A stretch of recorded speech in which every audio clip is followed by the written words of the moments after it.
There was nothing more electrifying than the sheer unrelenting turbocharged absurdity of the mighty Morphin Power Rangers. This wasn't just a TV show, it was a full-scale childhood event. Homework forgotten, dinner uneaten, chores irrelevant. All that mattered was witnessing a group of teenagers with attitude flipping 20 feet into the air, battling rubber-suited monstrosities, and summoning skyscraper-sized robots like it was just another Tuesday. We had action figures, costumes, lunchboxes, the whole works, and of course video games. Glorious button-mashing spectacles that brought the franchise kicking and flipping onto the Super Nintendo, Game Boy, Sega Mega Drive, Mega CD and Game Gear. It was everywhere. Or was it? As during the 90s some children continued to do their gaming on 8-bit home consoles. However, recently on this channel we uncovered the lost potential of a Power Rangers game that mysteriously surfaced only in Japan on the Nintendo Famicom. But did you know that in the far-off exotic land of Brazil, where gaming history took some truly bizarre turns, Sega fans were once promised that the spandex-clad heroes would be making their way to the Master System? Yes, that's right. Sega's 8-bit underdog was supposedly set to host its own Power Rangers adventure.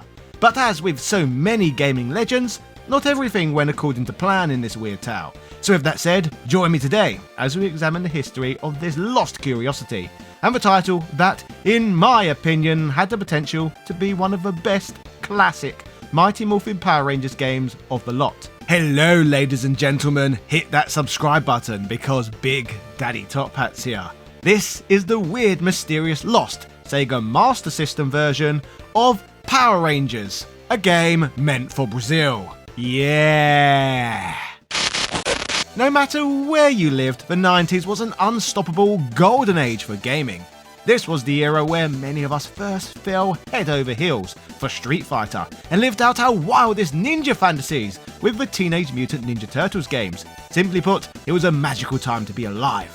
What's just as cool though is that due to our combined appreciation for this time, these great retro franchises live on, and what's even better is I can help you play the best for next to nothing. Get 46% off Shredder's Revenge, or even crazier, a whopping 74% off Street Fighter 6, as well as a big discount on its Year 2 Ultimate Pass that lets you play as M. Bison, Terry Bogard and Mai Shiranui. Use my affiliate links to score up to 90% off of thousands of games and grab a shopping list of nostalgia-fueled bargains without breaking the bank. Happy shopping and enjoy this video. If you know your gaming history, you'll be aware that Brazil exists as a unique microcosm where the industry evolved in ways unlike anywhere else in the world.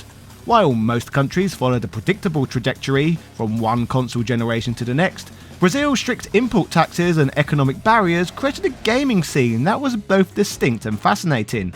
And at the heart of this phenomenon was Tectoy, a company that made Sega a household name in the country. In the late 80s and 90s, while Nintendo was struggling to establish itself due to Brazil's heavy import restrictions, Tectoy secured an exclusive partnership with Sega, allowing them to manufacture and distribute consoles locally. This meant the Master System, and later the Mega Drive, were far more affordable than imported alternatives, giving Sega a dominant market share. But Tectoy didn't just sell Sega's products, they actively kept the Master System alive, long after the rest of the world had moved on. This meant that while gamers elsewhere were embracing the Super Nintendo and PlayStation, Tectoy continued releasing brand new models of the Master System with built-in games, ensuring its continued relevance well into the 2000s, with the latest models still being available on Tectoy's official website to this day. Due to this, in the past on this channel we covered Street Fighter 2, an official but wildly impressive 8-bit port of the arcade classic, exclusive to the Master System in Brazil, produced in-house at Tectoy. But this title was far from being alone as an exclusive produced for the region. The Tectoy Master System library exists as a fascinating mix of creativity, adaptation and sheer determination to keep the console relevant, with, over the years, Tectoy developing and releasing a plethora of Master System games. Some were simple sprite swaps of existing Sega titles, rebranded to feature local licenses, while others were full-fledged ports of games that never originally existed on the Master System to begin with, like the version of Street Fighter 2 just mentioned. Through clever reimaginings, ambitious ports and entirely original releases, Tectoy elevated the Master System beyond just being an outdated Sega console. It became a living, breathing platform that thrived in Brazil like nowhere else. With that in mind, it's no surprise that the Power Rangers game was once on the table. But how do we know this? And just how popular was the Power Rangers in Brazil anyway? The Power Rangers franchise has clearly made a lasting impression on the country's pop culture. This is evident from a recent innovative use of Power Rangers costumes by Brazilian police during carnival festivities, as documented by CNN.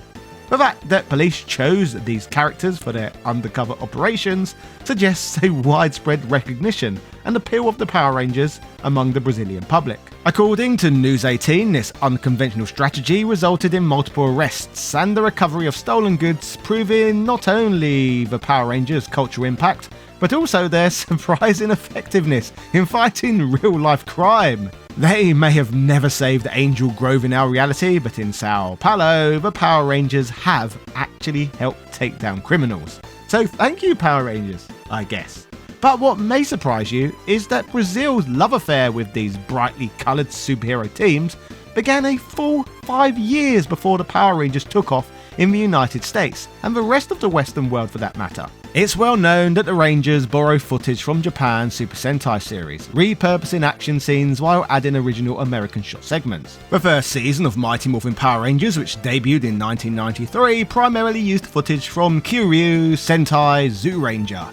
This approach allowed Saban Entertainment to produce a cost-effective yet visually dynamic show that quickly became a global phenomenon. However, back in 1988, Brazil got Dengeki Sentai Changeman. Changeman, debuting on the now-defunct TV Manchete, was broadcast under the new title of Esquadro Relampago Changeman and achieved significant popularity, becoming a cult classic in the country. This success led to the subsequent importation and broadcast of other Super Sentai series, such as Chushensei Flashman, Hikari Sentai Muscleman, and Dai Sentai Goggle V. Or is that Goggle 5? Probably 5 considering there's 5 Rangers, but I'm trying. But after the Mighty Morphin Power Rangers debuted in the United States in 1993, it became an instant hit, leading to a surge in popularity for the franchise. The show's success led to a merchandising boom, the 1995 feature film, and an explosion of global interest. In response, even more Super Sentai series were localized outside Japan, with some regions, including Brazil, embracing both the original Japanese shows and their Western adaptations. So, a Power Rangers game for the country's most popular console simply made a lot of sense, and we have plenty of evidence to showcase that not only was it in the works, but also scheduled for release. An internet user on the Shinobi Man Pro boards created a series of forum posts documenting what they refer to as the Tectoy cancelled 7 Sega Master System games, and states that after looking through some old official Brazilian Sega Club magazines recently, they had noticed in the Coming Soon section of issue 22 that it advertises Power Rangers for the console. Positioned right next to Earthworm Jim, another early 90s phenomenon ported to the system by Tectoy, the mysterious Power Rangers game even had a listed price. While it never made it to the market, a dedicated fan has created an impressive ROM hack that, thanks to a strong understanding of Tectoy's trends, does a fantastic job of showcasing exactly how I believe the game would have both looked and played. Essentially, what I mean is that if a Game Gear version of a game featuring a popular IP already existed, Tectoy would create their own console port. However, since these games were made for the Master System and thus no longer handheld games, Tectoy's versions typically featured a much wider perspective. This approach arguably improved the games by enhancing visibility and gameplay fluidity.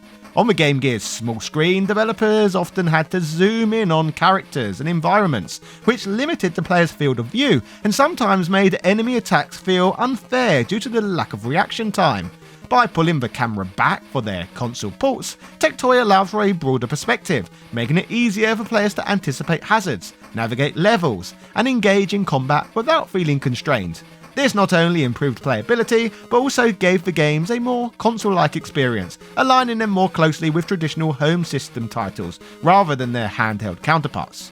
As I mentioned in my video covering the Game Gear version previously, I genuinely believe this might not only be the best classic Power Rangers game ever made, but also one of the best titles in the Game Gear's entire library. It is packed with content and a diverse roster of playable characters, making it one of the best 8-bit fighting games I've ever played. It's truly marvellous. So once you're done with this episode, I strongly urge you to check out my previous upload on that one. As impressive as the Master System fan version is, it seems to have never been completed, with the latest build, version 0.6, dating back to 2018 and still containing known errors and hack limitations. To me though, this makes it even more intriguing that an official release of the game was once planned. So, what happened to it? Well, going back to the forum post by Wolf Ticket, they claim to have contacted an individual known as Maicon Barbosa, who worked on the more recent Tectoy relaunch of the Mega Drive in Brazil. That's right, in 2017, rather than receiving a mini console, Brazil got a full-sized replica system with a console on a chip inside. After contacting Barbosa, he helped Wolf Ticket contact another former Tectoy employee, Marcelo Caiado, a software engineer who worked for the Brazilian firm during the 90s, along with a worker named Maurizio Guerta, who can be credited with creating the hacks and Game Gear ports to the Sega Master System. Once again, serious apologies for butchering my Portuguese pronunciation, but obrigado for those who understand at least what I'm trying to say. According to Wolf Ticket's research, he will learn that not only was a Power Rangers game cancelled for the platform, but also a Toe Jam and Earl one, Beavis and Butthead, Urban Strike, Haley Wars known as Space Battle on Game Gear, and Home Alone and Fantasy Zone 1, since neither got Brazil releases. In fact, he would find out that about 10 Tectoy Master System releases were cancelled all at the same time. All of this transpired in 1997, the same year that Street Fighter II debuted on the system, years after it emerged on other consoles. According to the former Inside Contact, this was due to Tectoy running out of money at the time and being unable to pay for the copyrights, with unfortunately most of the prototypes to these now mythical Brazilian games being completely lost. In 1997, Tectoy faced significant financial struggles during the period. The mid to late 90s was a particularly challenging time due to multiple factors that weakened their market position and revenue streams. One of the primary reasons for Tectoy's difficulties was the decline of the Sega market in Brazil. The company had long been dependent on Sega hardware, particularly the Master System and Mega Drive, which remained popular in the country long after their relevance faded in other regions. However, by the late 90s, the PlayStation had become the dominant console, making it increasingly difficult for Tectoy to sustain its business by supporting older Sega hardware. Another blow came with the Sega Saturn's poor performance. Tectoy attempted to localize and distribute the console in the country, but it struggled globally, and its high price made it even tougher to sell in the Brazilian market. The country's economic conditions limited consumer spending power, further reducing demand for an already expensive system. Compounding these issues was a simultaneous economic crisis in Brazil. The country faced severe financial instability, marked by hyperinflation, high import taxes, and a general decline in consumer spending on non-essential goods like video games. These economic hardships made it difficult for Tectoy to maintain profitability. Additionally, high costs and rampant piracy plagued the Brazilian gaming market.